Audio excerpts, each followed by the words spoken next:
friends, I Pinky Sharma, Assistant Professor in Biyani Girls B.Ed College. Today I am going to deliver a lecture on the topic of motivation. Motivation की mean से पता चल रहा है कि motive करना. Motivation का meaning है कि किसी भी व्यक्ति को या अगर इंस्टीट्यूट के हिसाब से देखें तो कोई भी प्रबंधक अपने अधीनस्थों को या कर्मचारियों को मोटिव करने के लिए उनकी आवश्यकताएं सुनता है, सुझाव देता है, इस तरीके से वो मोटिव करता है. तो अभिप्रेरणा उस शक्ति का नाम हो गया जो किसी व्यक्ति को कार्य करने के लिए प्रेरित करेगी. कार्य करने के लिए प्रेरित करना या उससे कार्य के लिए प्रेरित न होना, ये कर्मचारी की आंतरिक अनुभूति है जिससे किसी भी अगर आवश्यकता, कारण या उस इच्छा को अभिप्रेरणा बोला जा सकता है कि जिसमें व्यक्ति कार्य करने के लिए प्रेरित भी होता है और नहीं भी हो, क्योंकि कर्मचारी की या एम्प्लॉय की जो आवश्यकता होती है उसके अकॉर्डिंग एम्प्लॉय काम करना चाहता है, जिसके लिए एक प्रबंधक कर्मचारियों की आवश्यकताओं को सुनता है, उन्हें सुझाव देता है और उनकी आवश्यकताओं के हिसाब से वो संस्था के ऑब्जेक्ट निर्धारित करके उनको पूरा करने की कोशिश करता है. वो ज़्यादा से ज़्यादा कोशिश यही करता है कि उसके जो कर्मचारी हैं वो मतलब मोटिव होके काम करे, ज़्यादा से ज़्यादा वो मनोबल उनका अच्छा हो और अच्छे तरीके से संस्था के लक्ष्यों को पूरा कर सके. नेक्स्ट है अभिप्रेरणा की प्रकृति तथा विशेषताएं. नेचर एंड कैरेक्टरिस्टिक ऑफ अभिप्रेरणा. सबसे फर्स्ट बात करते हैं कि सतत प्रक्रिया है, कंटिन्यूस प्रोसेस है, क्योंकि अभिप्रेरणा जब भी देखो कि औपचारिक और या अनौपचारिक तरीके से दी जाती है, ये फाइनेंशियल और नॉन फाइनेंशियल भी तरीके से दी जाती है. तो अभिप्रेरणा जहाँ पे भी मनुष्य काम करता है उसे किसी ना किसी तरीके से कोई भी मोटिव करता रहता है. तो एक कंटिन्यूस प्रोसेस है अभिप्रेरणा. सेकंड है गतिशील एवं जटिल प्रक्रिया. जो आज का युग है वो डायनामिक प्रोसेस के हिसाब से काम करता है कि कोई भी सिचुएशन आ जाए उसी के हिसाब से एडजस्ट हो जाना. तो अभिप्रेरणा एक गतिशील और जटिल प्रक्रिया है जिसके हिसाब से मानव व्यवहार परिवर्तनशील हो जाता है. नेक्स्ट है मनोवैज्ञानिक. अभिप्रेरणा एक साइकोलॉजिकल कंसेप्ट है. जैसे ही उसकी आंतरिक अनुभूति होती है या आंतरिक इच्छा शक्ति जागृत हो गई, जैसे ही वो अभिप्रेरित हो जाता है. अगर उसकी आंतरिक इच्छा शक्ति जागृत नहीं होती और मन से उसके लिए काम करने की इच्छा नहीं जागृत की जा सकती, क्योंकि ये अभिप्रेरणा आंतरिक अनुभूति है जिसमें अंदर से मनुष्य अनुभूति या फीलिंग लेकर उस काम को कर सकता है. नेक्स्ट है कार्य करने के लिए प्रेरित. तो अभिप्रेरणा जब भी दी जाती है कि व्यक्ति काम करने के लिए प्रेरित हो सके तथा जो भी लक्ष्य ऑब्जेक्ट निर्धारित कर रखे उनको पूरा कर सके. नेक्स्ट आंतरिक अनुभूति. एक जो इंटरनल फीलिंग है अभिप्रेरणा के अंदर वाले जो इच्छा जागृत हो जाती है, क्योंकि मनुष्य के अंदर बहुत ही अलग संवेग, उद्वेग, इच्छाएं और आवश्यकताएं होती हैं. तो जैसे ही वो इन आवश्यकताओं की संतुष्टि होती है वैसे ही उसे कार्य करने की इच्छा जागृत हो जाती है और उस कार्य करने की इच्छा को मनोबल कहा जाता है. नेक्स्ट है कुशल व्यक्तियों की कार्य क्षमता में वृद्धि. जैसे ही मानव अभिप्रेरित होता है वैसे ही उसकी एफिशिएंसी या जो प्रोडक्शन करता है उसमें ग्रोथ होने लगती है और अभिप्रेरित होकर काम करके वो सही तरीके से अपना सेल्स टर्नओवर को बढ़ा सकता है. नेक्स्ट है गतिशील एवं चुनौतीपूर्ण कार्य. अभिप्रेरणा का कार्य जो है एक गतिशील और चुनौतीपूर्ण कार्य है. हर व्यक्ति हर किसी को अभिप्रेरित नहीं कर सकता. इसी के लिए एक गतिशील या जैसे सिचुएशनल, जैसे कि किसी की आवश्यकताओं को पता करके और उसकी आवश्यकताओं को सुझाव देके उसको मोटिव करना जिससे वो काम करने में मन लगा रहे. नेक्स्ट है ऑब्जेक्ट ऑफ मोटिवेशन. अभिप्रेरणा के क्या उद्देश्य हैं? अभिप्रेरणा के उद्देश्य जैसे कि किसी भी व्यक्ति को काम करने के लिए प्रेरित करना. मनुष्य की आवश्यकताएं बहुत सारी होती हैं, उनकी आवश्यकताओं को संतुष्ट कर दे. भौतिक संसाधन या मानवीय संसाधनों का अपन कुशलतम उपयोग कर सकते हैं. ज़्यादा से ज़्यादा जो रिसोर्स हैं उनका उपयोग करके अधिकतम प्रॉफिट को ज़्यादा से ज़्यादा कर सकते हैं. नेक्स्ट है आवश्यकताओं की संतुष्टि. की अभिप्रेरणा से मनुष्य की आवश्यकताओं की संतुष्टि हो जाती है और आवश्यकताओं की संतुष्टि होने के बाद वह मन लगाकर काम करना चाहता है. नेक्स्ट है मानवीय संबंधों का निर्माण करना.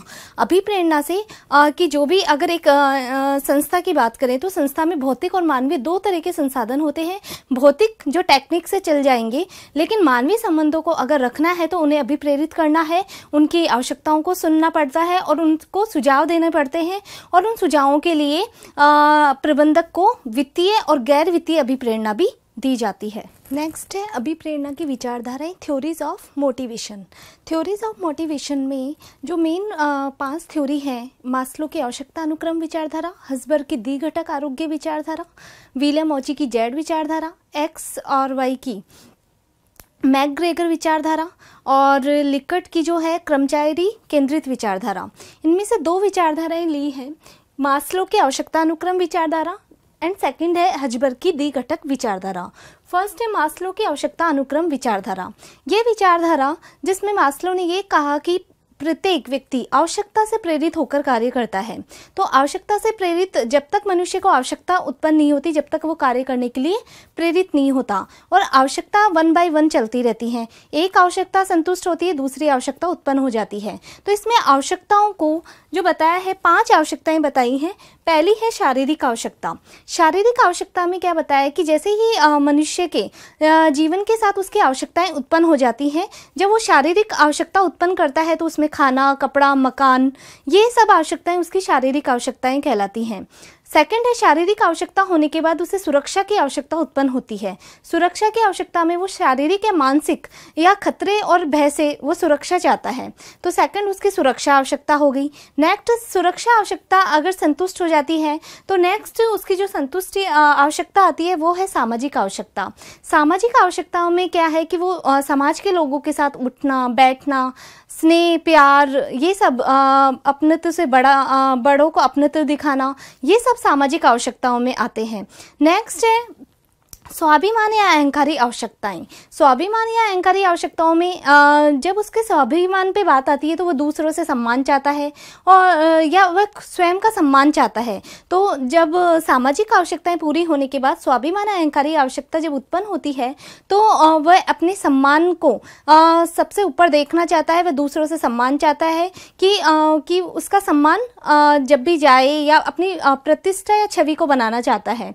नेक्स्ट है आत्म विकास की आवश्यकताएं। आत्म विकास की आवश्यकता में क्या है कि जब व्यक्ति इन सभी आवश्यकताओं को, चारों आवश्यकताओं से संतुष्ट हो जाता है तो उसे लगता है कि मैं कुछ कर सकता हूँ। तो जो अपने मन में छिपी हुई जो भी प्रतिभा या योग्यता है उसको उजागर करना चाहता है और वह जो बन सकता है वह बनता है। जैसे एक पेंटर को पेंट करना चाहिए, तो यही है कि एक संगीतकार को संगीत करना चाहिए।